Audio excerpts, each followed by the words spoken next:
Antes de contarte esta historia, déjame pedirte un favor sencillo. Comenta aquí desde dónde estás viendo este video. Puede ser desde tu ciudad, del interior, de otro país. Es bonito ver desde dónde aún llega la esperanza. Y, si esta historia te toca de alguna forma, suscríbete al canal y deja tu like. No es por vanidad. Es porque historias como esta merecen ser recordadas, principalmente en un mundo que aún teme a las mujeres que se atreven a pensar. La historia ocurrió en un lugar olvidado, por el tiempo llamado Long Pine, en Nuevo México, alrededor del año 1882. No era el tipo de lugar que aparece en mapas importantes. Era seco, amargo y feo en su justicia. Un pueblo que solo florecía en rumores y desconfianza. Allí vivía Sandra Bennett, una mujer marcada desde lo que llevaba en sus ojos. Una luz que no combinaba con esa tierra agrietada. Hija del reverendo local, un hombre más íntimo del alcohol que de las escrituras, Sandra tenía el cuerpo delgado de quien ya cargó más libros que ollas y la voz calma de quien sabe que el mundo no siempre quiere escuchar. Ella había pasado los últimos años lejos de allí, enviada por una tía excéntrica a Boston siendo niña, y fue allá, entre callejones fríos y bibliotecas perfumadas con polvo antiguo, donde aprendió latín, leyó Shakespeare, soñó con revoluciones y descubrió que las palabras podían ser puentes. Pero Long Pine no quería puentes. Cuando volvió, llena de ideas y con un vestido limpio cosido a mano, encontró un pueblo que prefería cuerdas. Aquella mañana de cielo sin nube, Sandra entró en la plaza sin saber que sería vendida, literalmente. La subasta de esposas, como la llamaban, se organizaba cada trimestre frente al salón. Un palco improvisado, unas cuerdas sucias de sangre de cerdo y hombres gritando ofertas como si compraran asadas. Era la forma en que los ciudadanos de bien resolvían sus deudas o descartaban mujeres que ya no servían. Sandra no estaba ahí por elección. Fue arrastrada hasta la madera, podrida del tablón por su propio padre, un hombre vencido por la bebida y las cuentas. La presentó con voz arrastrada, llamándola alfabetizada, cuerda y temerosa de Dios. Pero allí, en ese contexto, eso sonaba como una afrenta, como si vendiera a una bruja que leía en lenguas muertas. Las risas llegaron como lluvia gruesa. Un hombre gritó: ¿por qué querría una mujer que piensa más que un caballo? Otro se burló del latín que Sandra murmuró en defensa, convirtiendo la lengua ancestral en un hechizo para las mentes simples del lugar. Y entonces vinieron los tomates podridos. Uno le rasgó el hombro del vestido, otro le manchó la cara. Pero ella no bajó la cabeza, se quedó ahí, de pie, como si estuviera en un púlpito invisible, sosteniendo la vergüenza con una dignidad que nadie allí entendía. Fue en ese instante, entre una risa sucia y un silencio doloroso, que él apareció. Montado en un caballo negro de patas delgadas y mirada ancestral, Tajané no necesitó decir nada. Su cuerpo habló antes que su boca. Jefe comanche de tierras vecinas, era el tipo de hombre que los niños respetaban por instinto y los adultos temían en silencio. No sacó monedas del bolsillo ni ofreció cabezas de ganado. Simplemente desmontó, miró a Sandra a los ojos y dijo con voz baja pero cortante: dignidad. Nadie entendió. Nadie tuvo valor para impedirlo. La invitó, no como quien toma, sino como quien devuelve. Y ella, con el vestido rasgado y el rostro sucio, aceptó. El camino que Sandra recorrió al lado de Tajané no fue de palabras, pero tampoco fue de silencio. Fue algo distinto, como una melodía que se toca con gestos. Cabalgaron durante horas bajo el sol implacable, alejándose del polvo de Long Pine y entrando en un paisaje que parecía suspendido en otro tiempo. Sandra no preguntó a dónde iban. No tenía sentido. O mejor dicho, no lo necesitaba. Cada vez que giraba la cabeza y veía a aquel hombre, entendía que había algo justo en seguir. La tierra era seca, pero no estéril. La tarde caía comiéndose el cielo por los bordes, y Sandra ya no recordaba el sabor de la vergüenza. Recordaba, sí, el sonido de los pasos de los caballos, y algo antiguo, dentro de ella, que finalmente respiraba. Llegaron a Natoca poco después del atardecer. Un valle escondido entre colinas, con casas redondas hechas de madera oscura y humo saliendo en espirales lentas de cada techo. Había niños descalzos jugando con piedras y mujeres de ojos profundos trenzando mantas bajo la sombra de árboles retorcidos. La gente se detuvo al ver a Sandra, pero no hubo gritos, ni miedo, ni burla, solo silencio. Tajané levantó la mano como quien presenta algo sagrado y murmuró algo en su lengua que Sandra aún no entendía. Una mujer vieja, de cabello blanco como arena, hizo un gesto de bendición. Y Sandra, por primera vez en mucho tiempo, sintió que no tenía que probar nada. Los días siguientes fueron extraños como un sueño que no termina. Sandra era tratada con respeto, pero con distancia. Dormía en una cabaña de madera y barro, con una manta hecha de pieles cosidas a mano. Comía raíces y gachas, observaba y sobre todo escuchaba. La gente de Natoca no escribía, pero contaba. Las historias pasaban de boca en boca, con gestos amplios, con ojos que sabían narrar antes que las palabras. Los niños se sentaban en círculos y aprendían las leyendas de la tribu como quien bebe agua antigua. Sandra sentía que esas historias venían de un lugar que los libros jamás alcanzarían. Pero también veía algo más, una ausencia, una oportunidad. Comenzó con la arena, esperaba a que los niños salieran del círculo de historias y, con una rama fina, dibujaba letras del alfabeto latino en el suelo. Una S se volvía serpiente, una L era luna, una M era mamá. Los niños se acercaban, curiosos, tocando los trazos como si fueran hormigas. Sandra no enseñaba con prisa. Contaba pequeñas canciones que rimaban sílabas con imágenes. Y después de algunos días, había ojos brillando frente a la palabra esperanza garabateada en la tierra. No tardó en improvisar pequeños cuadros con cortezas de árbol, usando carbón como tinta. Los pequeños la seguían como a una narradora de milagros. Pero no todos estaban encantados. Algunos ancianos comenzaron a reunirse al atardecer, mirando a Sandra con ceño fruncido. Uno de ellos, llamado Jocama, era particularmente severo. Decía, con tono firme, que las palabras que vienen del hombre blanco llevan el mismo veneno que los rifles. Primero vienen los libros, luego las cercas. Otros temían que esas letras borraran las historias antiguas, que la voz se perdiera para dar lugar al papel. Tajané, por su parte, observaba en silencio, y era precisamente ese silencio lo que más dolía a Sandra, porque no sabía si la protegía o solo esperaba. Entonces llamaron al círculo de fuego. Una noche sin luna, bajo el viento frío, encendieron una fogata enorme en el centro de la aldea. Hombres y mujeres se sentaron en círculo. Los niños fueron alejados. En el centro, Sandra, no con cuerdas, sino con preguntas en los ojos de todos. No sería juzgada como criminal, sería escuchada. Jocama fue el primero en hablar. Otros lo siguieron. Cuestionaron si enseñar a leer no era plantar la raíz de la dominación. Y entonces, cuando todo parecía volverse contra ella, Sandra no respondió con argumentos. Abrió la boca y cantó. No fue una canción cualquiera. No era un himno cristiano, ni una melodía aprendida en Boston. Era algo nuevo, o quizás algo viejo, renacido. Sandra había compuesto pequeñas tonadas en comanche con la ayuda de los propios niños. Palabras sencillas como sol, agua, madre, se entrelazaban con sonidos de la lengua ancestral. Cantaba con voz temblorosa, pero clara.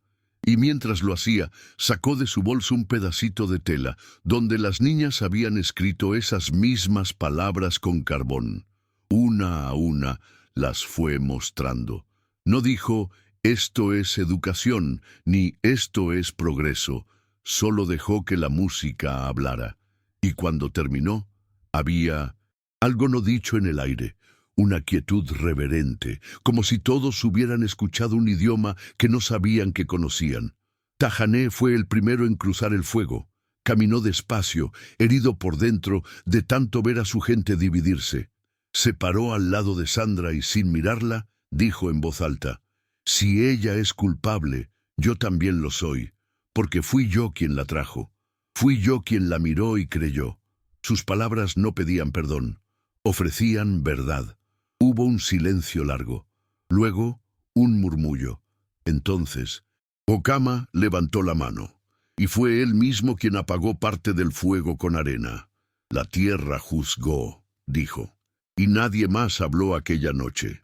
Sandra no fue celebrada, ni levantada en brazos. Fue dejada en paz, y esa fue la mayor forma de respeto que podían ofrecer. Pero la tensión dejó cicatrices. Algunos padres dejaron de mandar a sus hijos a los rincones donde ella enseñaba. Las mujeres que antes le daban comida, ahora la dejaban en la puerta sin decir palabra. E incluso Tajané, que seguía firme, parecía más silencioso que lo habitual, hasta que, una mañana con brisa extraña, habló con los ojos bajos. «Debes irte». Ella no preguntó por qué. Sabía. La aldea necesitaba curación, y su presencia, aunque sin intención, hería a algunos. «No te devuelvo a lo que te hirió», dijo. «Te devuelvo al mundo para que decidas qué hacer con lo que llevas». Partió con un manto que uno de los niños dejó colgado en su puerta, bordado con el símbolo de un ave. No llevó oro, ni promesas.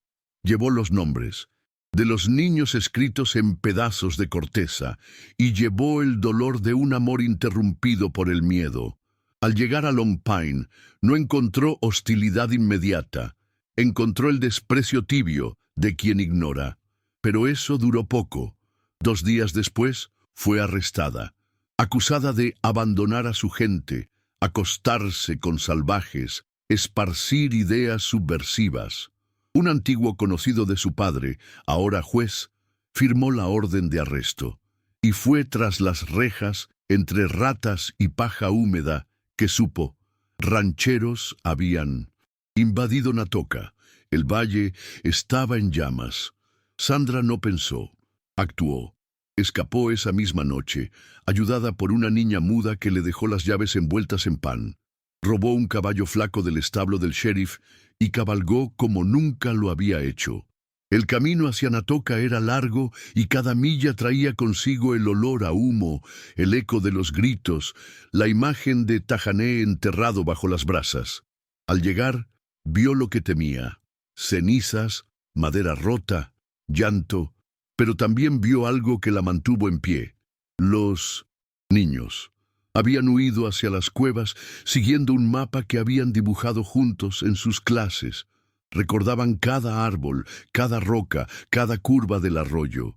Sandra los guió en la oscuridad como quien guía su propio corazón, y luego volvió. Volvió sola, entre fuego y silencio. Encontró a Tajané semi-enterrado bajo una viga caída. Tenía una pierna rota y la cara cubierta de sangre seca. Sandra lo desenterró con las uñas, con lágrimas, con la fuerza de todas las mujeres que alguna vez cargaron algo más pesado que la lógica.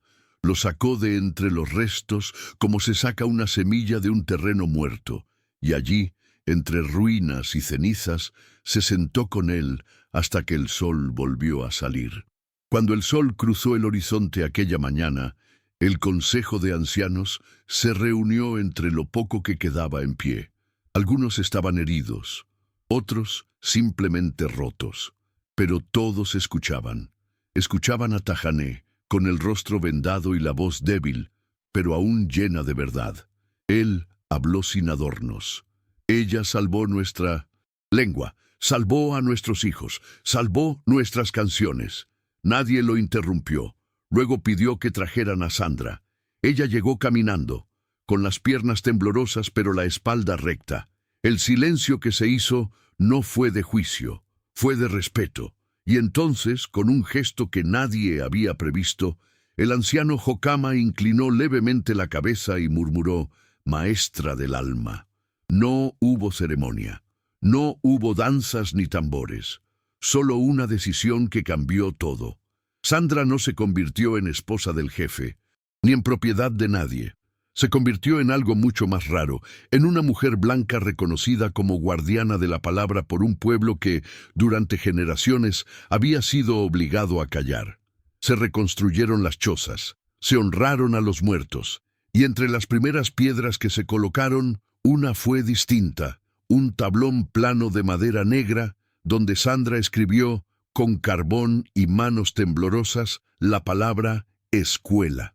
Los niños regresaron primero, después vinieron las madres. Al poco tiempo, también algunos hombres.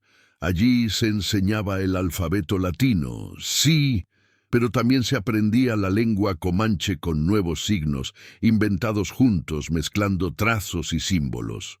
Las canciones antiguas se escribieron por primera vez, y con ellas también las recetas, los nombres de los árboles, las historias de los abuelos. Sandra no borró nada, solo agregó espacio para que la memoria tuviera lugar también en el papel. Mientras tanto, Long Pine comenzó a cambiar, no por decretos, ni por predicas desde el púlpito. Cambió en los detalles. Un niño que volvía del valle con un libro en la mano. Una mujer que dejaba de arrodillarse cuando alguien gritaba. Un borracho que recordaba a la hija del reverendo y bajaba la cabeza. El cambio era lento, pero real, porque la semilla de la duda había sido plantada, y a veces la duda es la primera forma de libertad. Un día llegó un pastor desde Boston. Era un hombre de barba blanca y ojos tristes. Traía consigo una maleta con Biblias, creyendo que venía a predicar. Pero al ver la escuela de Natoka, al entrar y ver la biblioteca construida con barro y cuidado, al escuchar a una niña leer un cuento en voz alta, primero en comanche, luego en inglés, se sentó en silencio y lloró. Lloró por todo lo que no había entendido antes, y dejó su Biblia sobre una mesa abierta en un salmo de consuelo. Sandra nunca regresó del todo a Long Pine, pero su nombre comenzó a pasar de boca en boca, ya no como la bruja que leía, sino como la mujer que no se rindió.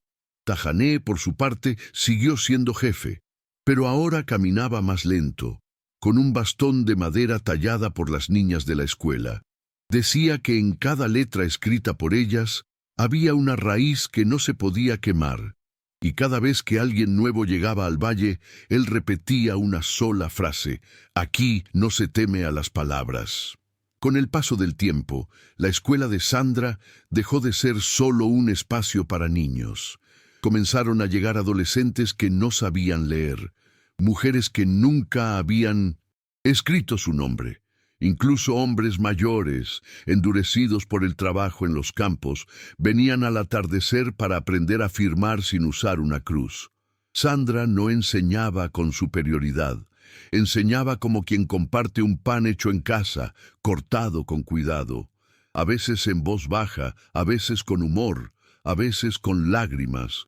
Cada letra era una semilla, y cada semilla un acto de resistencia contra la idea de que el conocimiento era privilegio de unos pocos. Uno de los días más simbólicos ocurrió bajo una lluvia inesperada. Los techos de paja goteaban y las paredes de adobe lloraban barro, pero nadie se movió del aula. Sandra estaba enseñando la palabra puente, y una niña levantó la mano y dijo en comanche: «Eso es lo que usted hizo, un puente». Las demás niñas asintieron. Algunas ni siquiera sabían explicar por qué, pero lo sentían. Aquel lugar, aquella lengua mezclada, aquella mujer blanca con corazón indígena, había unido dos mundos que por siglos se habían temido. Sandra apenas sonrió, con los ojos brillantes, y continuó la clase como si nada. aunque por dentro algo en ella había florecido para siempre. La noticia del ataque a Natoka, años atrás, seguía siendo una herida en la historia del valle. Los responsables nunca fueron juzgados. Algunos murieron en peleas de cantina, otros se marcharon. Pero hubo uno, un tal Ray Dalton, que volvió a Long Pine después de años, enfermo y viejo. Fue al ver que su nieto traía cuentos escritos en comanche que preguntó de dónde venían esas historias. Cuando escuchó el nombre de Sandra Bennett, palideció. Llamó al niño, le pidió que lo llevara hasta ella, y frente a la mujer que una vez ayudó a desterrar, apenas dijo: «No merezco perdón, pero gracias por lo que hiciste». Sandra no respondió. Solo le ofreció una silla y un vaso de agua, y eso fue suficiente. Con los años, Sandra empezó a escribir un cuaderno, no con intención de publicarlo, ni de ser famosa, sino para dejar rastro. Lo llamaba Palabras sembradas en tierra viva. Allí contaba las primeras clases, los errores, las resistencias, las canciones. Pegaba hojas secas, dibujos de los niños, trozos de tela. Era un libro de memoria, pero también de esperanza. Un día lo dejó sobre una piedra cerca del río. Quien lo encontrara lo haría por destino, no por obligación. Esa era su forma de enseñar. Quien necesita, encuentra. Tajané envejecía, pero no se apagaba. Solía sentarse frente al fuego y contar historias a los niños, pero nunca hablaba solo del pasado. Hablaba también del futuro. Decía que la lengua comanche sobreviviría mientras alguien la cantara, y que el fuego de un pueblo no se apagaba si había quien lo cuidara con palabras. A veces, al terminar sus relatos, buscaba con la mirada a Sandra entre los árboles, como si necesitara confirmar que aún seguía ahí. Y cuando la veía con un grupo de niñas leyendo en voz alta, cerraba los ojos y sonreía. Un día, la comunidad entera se reunió para celebrar algo nuevo: la llegada del primer maestro comanche, nacido y criado en Natoka, formado por Sandra, pero enseñando ahora por cuenta propia. Su nombre era Elihuacán, y llevaba con orgullo un pañuelo con letras bordadas. Al abrir su primera clase, no usó libros. Se paró frente a los alumnos, miró al cielo y dijo: «Hoy aprenderemos a escribir el viento, como me enseñó mi maestra del alma». Y todos entendieron que algo había cambiado para siempre. Comenzaron a llegar cartas. Algunas venían desde Santa Fe, otras de lugares tan lejanos como El Paso o incluso Kansas.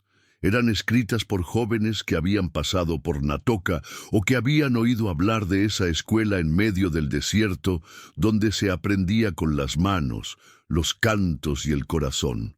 Pedían permiso para visitar, para observar, para quedarse. Sandra no se hacía llamar directora, ni aceptaba títulos, pero los recibía a todos con un cuenco de agua fresca y una sola pregunta: ¿qué has venido a escuchar? Porque allí no se trataba de imponer ideas, sino de aprender a oír. Uno de esos visitantes fue una mujer de acento extranjero, llamada Annelies, alemana, de trenzas grisáceas y mirada profundamente triste. Había perdido a su hijo en una misión fallida entre pueblos indígenas del norte.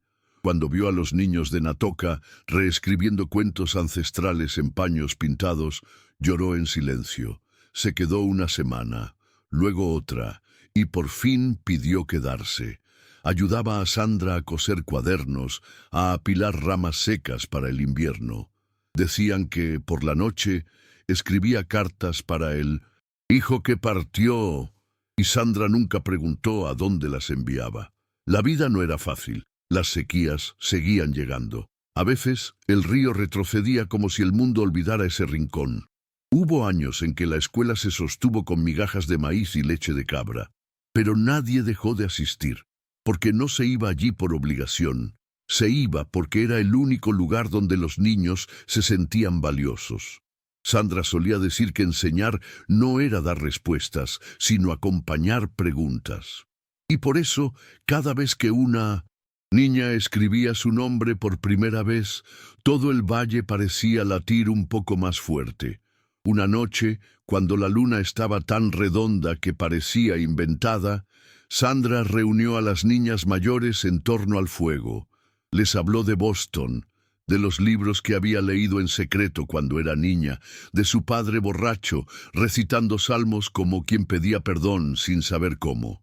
Les habló de la vergüenza de saber, de la soledad de pensar diferente. Y entonces dijo algo que nadie olvidó. Una palabra puede ser una cuerda, te ata o te salva, y con un palito de sauce escribió en la tierra la palabra libertad. Elihuacán, ya adulto, solía repetir esa frase a sus alumnos, y un día la pintó sobre la entrada de la nueva biblioteca que el pueblo construyó con adobe y madera clara. Una palabra puede ser una cuerda, te ata o te salva. Allí, junto a libros escritos en comanche, inglés y español, también se guardaban dibujos, cantos grabados en cilindros de cera, y hasta los primeros mapas hechos por los entusiasmados niños del valle. Sandra decía que era un templo sin santos, pero con almas. A los 60 años, Sandra empezó a caminar más lento. Las manos le dolían por las mañanas y la vista se le nublaba al leer demasiado, pero nunca dejó de enseñar. A veces se sentaba en el umbral de su casa y los niños venían a sentarse en el suelo.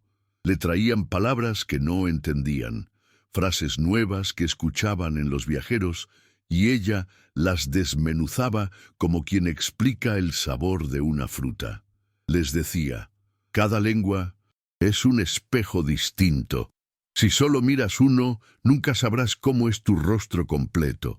Un invierno particularmente crudo azotó el valle. La nieve llegó sin aviso, cubriendo los techos de las chozas como mantas blancas demasiado pesadas. Varios caminos quedaron bloqueados. Algunos niños no pudieron asistir a clases por días. Pero Sandra no se detuvo. Con la ayuda de 2 adolescentes, improvisó una escuela móvil. Iban de casa en casa, con cobijas al hombro y braseros de barro para calentar los dedos, congelados.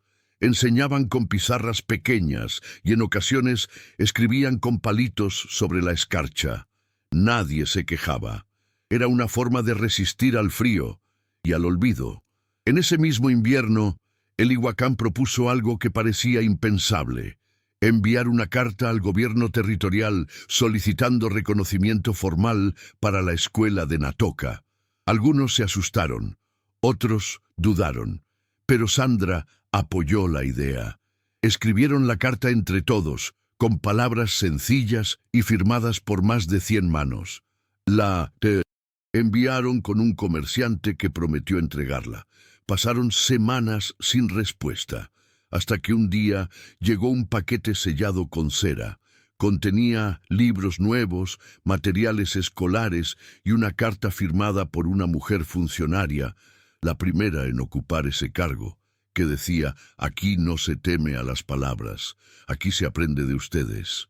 A partir de ese momento, Natoca dejó de ser solo un punto olvidado en el mapa. Empezaron a visitarla educadores, escritores, incluso fotógrafos. Un día, un joven periodista trajo una cámara de madera y placas de vidrio. Le pidió a Sandra hacerle un retrato con sus alumnos. Ella aceptó con humildad.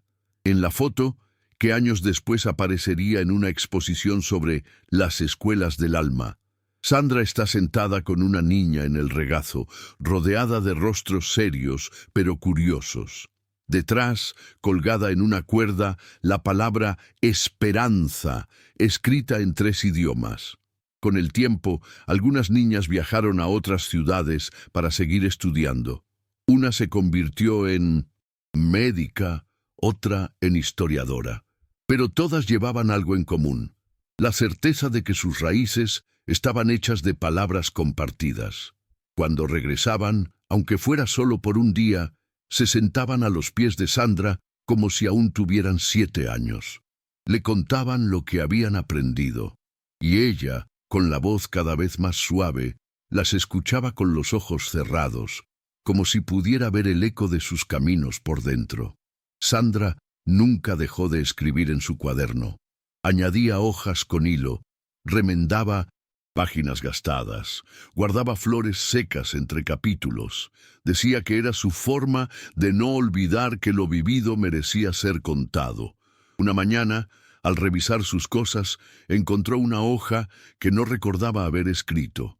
Era un poema en comanche. No sabía quién lo había dejado ahí, pero al leerlo entendió que ya no era la única guardiana de la palabra. El fuego que había encendido ahora ardía en otras voces. Y entonces, sin prisa ni despedida, Sandra comenzó a despedirse en silencio. Dejó de enseñar todos los días. Se dedicó a caminar por el río, a sentarse en la piedra donde había dejado su primer cuaderno. A veces se le veía sonriendo sola, como quien habla con recuerdos. No estaba triste, estaba plena, porque sabía que, aunque su cuerpo ya no sostuviera tizas, sus letras vivían en cada niño que alguna vez había escrito mamá con carbón y esperanza. El día que Sandra murió, no hubo campanas ni funerales formales. Fue una madrugada serena, sin viento. La encontraron en su casa, dormida, con un libro abierto sobre el pecho y una flor seca entre las páginas. No había dolor en su rostro, solo una expresión que muchos describieron como descanso agradecido. Los niños llegaron antes que los adultos. Dejaron piedras pintadas junto a su puerta, letras dibujadas en hojas de maíz, círculos con sus nombres escritos con carbón. No lloraban, estaban en silencio, como ella les había enseñado. El consejo decidió no enterrarla en el cementerio de Long Pine ni en las tierras comunes. Eligieron un sitio especial, a la sombra del árbol grande, donde se celebraban las primeras clases. Allí construyeron una pequeña tumba con barro, piedras del río y una placa escrita en 3 idiomas. En comanche decía, maestra del alma. En español, sembradora de palabras. En inglés, Mother of Hope. No fue decisión política ni simbólica. Fue un gesto íntimo, como si la tierra supiera exactamente qué hacer con quien la respetó. Días después, el Ihuacán reunió a los alumnos frente a la escuela. Les pidió que trajeran algo que Sandra les hubiera enseñado, una palabra, una historia, un gesto. Uno por uno, los niños compartieron recuerdos. Una niña dijo que Sandra le enseñó a mirar las nubes y darles nombre. Un niño contó que gracias a ella había escrito una carta para pedir perdón a su hermano. Otro dijo que la palabra gracias empezó a tener sentido el día que ella le dijo que su voz era importante. Aquella mañana no hubo clase, hubo gratitud, y fue la mejor lección que alguien pudo dar. Long Pine cambió más de lo que muchos esperaban. No por milagros, sino por costumbre. El bar donde antes se celebraban subastas fue cerrado. En su lugar, abrieron una pequeña sala de lectura.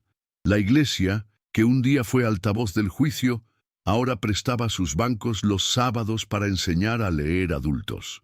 El nuevo reverendo, un hombre joven con más dudas que certezas, colocó en la entrada una frase escrita en madera. Aquí, todas las voces son bienvenidas. Algunos aún murmuraban, pero ya no gritaban, porque sabían que algo más fuerte había echado raíces. En la escuela de Natoka, Sandra seguía presente. No en fotos, aunque una colgaba discreta cerca de la puerta, sino en los ritos cotidianos. Cada mañana, antes de comenzar, un niño o niña escribía una palabra en la pizarra, una palabra importante para ese día. A veces era paz, otras veces agua, otras simplemente mamá. Esa palabra guiaba las clases, y así Sandra seguía enseñando, como el viento que mueve las hojas sin que nadie lo vea. Una vez al año, durante la luna llena de primavera, el pueblo organizaba el Día de las Letras. No era una feria, ni una ceremonia institucional. Era un círculo abierto, donde se compartían cuentos, canciones, palabras nuevas y viejas. Algunos venían de lejos, otros apenas cruzaban el arroyo, pero todos sabían que no se trataba de leer por leer, sino de entender que cada palabra era una semilla, y que la mujer que les enseñó a sembrarlas había dejado más que una escuela, había dejado un bosque. A muchos kilómetros de allí, un maestro llamado Hernán leía en una conferencia sobre educación popular en Monterrey. Mostraba imágenes de escuelas comunitarias, hablaba de metodologías adaptadas y de respeto intercultural. En un momento, proyectó una imagen borrosa. Una mujer sentada con un grupo de niños en un valle desértico. No tengo su apellido completo, dijo, pero esta fue la maestra del alma. Cambió un pueblo entero enseñando a leer con canciones y silencio. Algunos en la sala se rieron, incrédulos. Otros tomaron nota en silencio, como si intuyeran que aquello no era leyenda, sino raíz. Mientras tanto, en Natoka, Anneliese, la mujer alemana de trenzas grises, seguía viviendo en la pequeña casa que antes fue de Sandra. Mantenía las ventanas abiertas, como ella hacía. Dejó los libros donde estaban. No cambió los muebles. Solo tejía nuevos tapetes con símbolos inventados por los niños. A veces hablaba sola en voz baja, como si tradujera pensamientos de otro tiempo. Los niños la visitaban sin anunciarse. Le llevaban palabras nuevas que habían escuchado en caminos, en sueños, en canciones, y ella, con acento extranjero y dulzura vieja, les decía: «Anótenla, esa no debe perderse». Una vez, un niño le preguntó a Anneliese por qué Sandra no tuvo hijos. Ella lo pensó un momento y respondió: «¿Quién te dijo eso?». El niño frunció el ceño, confundido. Entonces, ella le explicó, sin solemnidad: «Los hijos no siempre salen del vientre. Veces vienen del alma y se quedan en quienes aprendieron a nombrar el mundo gracias a una voz». El niño no respondió nada. Solo se quedó sentado en el umbral, mirando el cuaderno donde acababa de escribir su primera palabra sin errores. En una ocasión especial, el Consejo de Ancianos decidió algo inédito: declarar a Sandra espíritu protector del saber. No era un título religioso ni político, era algo más profundo. Colocaron una pequeña piedra sagrada en el aula principal, grabada a mano con símbolos que mezclaban letras latinas y comanches. No para rendirle culto, sino para recordar que, incluso en una tierra saqueada por la historia, una sola persona podía devolver dignidad a la palabra. Nadie lo discutió. Era obvio, como si la piedra ya hubiera estado ahí desde siempre, solo esperando ser nombrada. El mapa que las niñas y Sandra habían dibujado años atrás, ese que salvó a los niños durante el ataque, fue restaurado y colgado sobre la entrada de la escuela. No era preciso, ni geográfico, pero contenía algo que ningún mapa oficial tenía: memoria viva. Señalaba el río, el árbol del consejo, la cueva de los escondidos, la piedra del primer mamá. Algunos visitantes lo miraban sin entender. Otros, al observarlo detenidamente, terminaban con los ojos llenos de lágrimas, porque ese mapa contaba no dónde estaba el pueblo, sino quiénes eran. En Long Pine, algunos viejos aún hablaban de Sandra como una mujer rara. Pero incluso ellos, al ver que sus nietos sabían leer, escribir y pensar con más libertad que nunca, acababan por calarse el sombrero con respeto. Nadie volvió a organizar una subasta de mujeres. Nadie volvió a decir en voz alta que leer era peligroso, porque todos, de una manera u otra, habían sido tocados por aquella mujer que no gritaba, no exigía, no castigaba, solo enseñaba, y a veces eso bastaba para cambiar o redimir un pueblo entero. Una tarde, muchos años después, llegó al valle un grupo de jóvenes con mochilas y cuadernos en blanco. Eran estudiantes de pedagogía enviados por una universidad de la capital. Querían aprender métodos de enseñanza comunitaria. Pensaban quedarse 2 días, se quedaron 2 semanas. Al final, uno de ellos preguntó a Anneliese: ¿cuál fue el secreto de Sandra para enseñar tanto con tan poco? Ella no respondió de inmediato. Miró la escuela, las piedras, los niños jugando. Luego dijo, Sandra no enseñaba para que la admiraran, enseñaba para que otros recordaran cómo escuchar su propia voz. Entre esos estudiantes estaba una muchacha de ojos oscuros llamada Rocío. Llevaba un diario de viaje, anotaba cada detalle con tinta azul. Al regresar a la ciudad, presentó un trabajo final sobre la experiencia en Natoka. Su conclusión fue breve, pero poderosa. La verdadera educación no transforma por imponer contenido, sino por liberar significado. Su profesor, incrédulo, le preguntó de dónde había sacado esa idea. Y ella, sin dudar, dijo, de una mujer que enseñaba con silencio. Aquel trabajo fue replicado en revistas, congresos y hasta traducido a otros idiomas. Rocío volvería años después, con una hija pequeña de la mano. Caminó hasta la tumba de Sandra, dejó un libro de cuentos infantiles con una dedicatoria sencilla. Gracias por enseñarme a enseñar. Su hija, sin entender mucho, recogió una piedra del suelo y la colocó sobre la lápida, como si supiera que ese era el modo correcto de agradecer en ese lugar. Luego se sentaron al pie del árbol donde una vez hubo aula, y Rocío le contó a la niña la historia de una mujer que por saber leer fue rechazada, pero nunca se rindió. Elihuacán, ya anciano, fue visto por última vez sentado junto al fuego, rodeado de niños que lo escuchaban con la boca abierta. Contaba la historia de un día en que una mujer vestida de palabras llegó al valle y trajo algo más fuerte que armas o rezos. Trajo preguntas. Cuando terminó su relato, miró al cielo y dijo, el alma de un pueblo no se mide por su fuerza, sino por las historias que decide recordar. Y luego, con manos temblorosas, sacó un trozo de papel de su bolsillo. Era una hoja del cuaderno de Sandra, la última que ella había escrito. En esa hoja había solo una frase, escrita en su caligrafía fina y firme. Nadie pertenece a un solo mundo cuando ha aprendido a nombrar los dos. Elihuacán la leyó en voz alta, la dobló con cuidado y la entregó a una niña del grupo. «Guárdala tú», le dijo. «Cuando seas maestra, sabrás qué hacer con ella».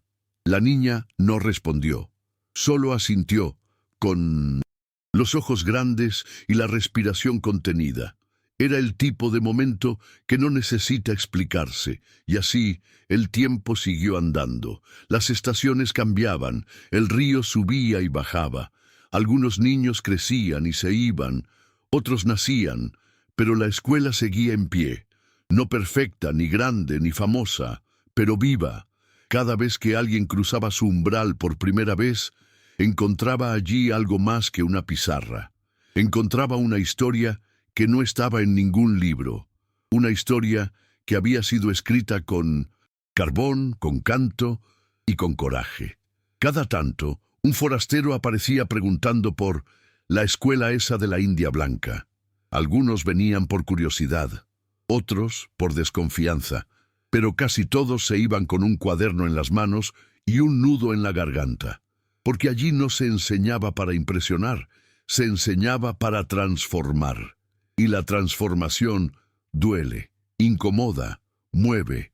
Había quienes volvían después de años, había quienes no podían quedarse una noche, pero todos se llevaban algo que no podían: olvidar la sensación de que las palabras podían curar.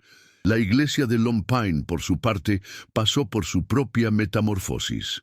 Un nuevo grupo de mujeres comenzó a cuidar la liturgia, trayendo cantos en comanche y oraciones que hablaban de tierra, silencio y memoria. El viejo crucifijo de hierro fue mantenido, pero al lado colgaron un collar de semillas y una placa con la frase de Sandra: «Una palabra puede ser una cuerda». El nuevo padre decía que la fe sin escucha era como rezar para un cielo y sin estrellas. Cierta vez, durante una sequía severa, los habitantes de Long Pine y Natoka se unieron para excavar un pozo. Trabajaban en turnos, compartiendo herramientas, agua y cantos.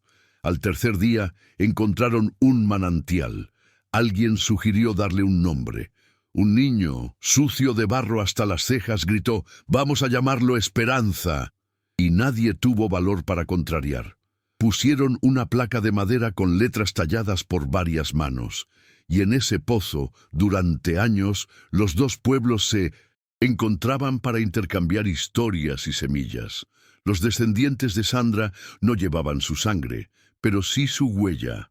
Algunos firmaban como Bennett en sus cuentos.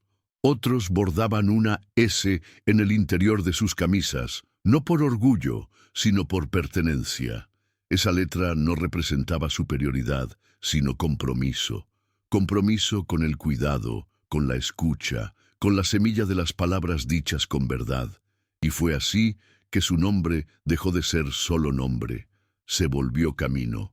Muchos años después, una editorial pequeña publicó un libro simple, con portada de tela cruda e ilustraciones hechas por niños. Se llamaba Mamá, Puente, Sol. Era una compilación de historias escritas por exalumnos de la escuela de Natoka. Ninguna hablaba directamente de Sandra, pero en todas había una mujer que enseñaba, que callaba, que miraba con amor. Y al final del libro, una sola frase: a ella, que nos enseñó a nombrar lo que sentimos. Un director de cine independiente, al leer ese libro, viajó al valle. Quiso hacer una película, pero no pudo. Demasiado real para ficción, demasiado humana para espectáculo, dijo. En cambio, se quedó 3 meses enseñando a grabar con celulares. Los niños filmaron cuentos, recetas, canciones, y al final hicieron un documental titulado Las palabras de la señora Sandra. Lo subieron a internet, y una tarde, mientras una joven en Argentina lo veía, comentó: «Esto me recordó a mi abuela. Gracias». A nadie le sorprendió, porque Sandra, aunque había vivido y muerto en el desierto, ya era parte del mundo. Y un día, entre tantos días iguales, una niña llamada Lía preguntó algo mientras escribía su primera historia en comanche. ¿Cómo se escribe el nombre de alguien que nunca se fue? La maestra no supo qué responder. Solo acarició su cabeza y le dijo: «Como quieras, pero con el corazón». Esa fue la última frase anotada ese día en el cuaderno colectivo de la escuela. Abajo, con letra temblorosa, Lía escribió: «Sandra», y la rodeó de un sol, una mamá y un puente. A veces los adultos olvidan, pero los niños no. Ellos recuerdan con dibujos, con juegos, con palabras torcidas que nadie corrige. En los patios de la escuela aún se juega al puente de Sandra, una ronda donde los niños cruzan cantando y contando en 2 idiomas. Al final del juego no hay ganadores ni castigos, solo un abrazo en círculo.